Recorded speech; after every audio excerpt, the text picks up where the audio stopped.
صدر انجمن، حکم صاحبان، مشفق اساتذہ کرام اور دور دراز سے تشریف لائے ہوئے مہمانان اعظام اور میرے عزیز ساتھیوں، آج میں آپ حضرات کے سامنے ہندوستان کے مسلمانوں پر ہونے والی سیاسی ظلم و ستم، دین اسلام کو داغدار، ان کے حقوق، ان کے وجود کو دھیرے دھیرے ختم کرنے کی کوشش کی جا رہی ہے، انہیں گھنائی اور ناپاک سازش اور کوشش کے موضوع پر کچھ عرض کرنا چاہتا ہوں۔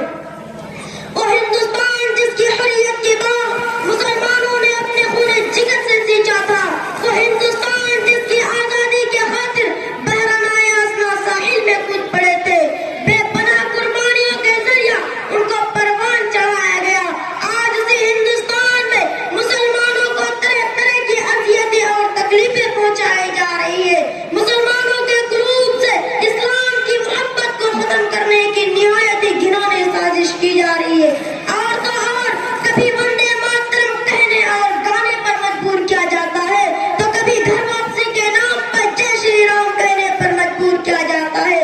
ذرا ان بھیڑیے کی جماعت سے پوچھو، کیا رام جی کا یہی چرتر تھا؟ کیا ہندو دھرم کی مذہبی کتابوں میں یہی سکھایا گیا تھا؟ ہرگز نہیں، یہ لوگ نہ صرف مسلمانوں کے دشمن ہیں بلکہ ہندو دھرم کو دنیا بھر میں بدنام کرنے کے لیے سب نے بڑا رول ادا کیا، اور تو اور کسی مذہب کی یہ تعلیم ہرگز نہیں ہو سکتی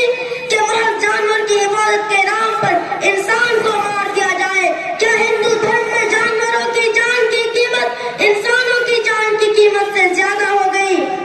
دراصل یہ بھی ہندو دھرم کو بدنام کرنے کے لیے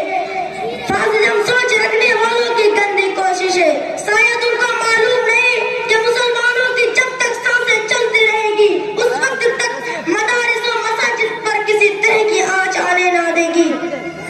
کسی شاعر نے کیا خوب کہا ہے، ہم تمہارے دھمکیوں سے خوف کھا سکتے نہیں،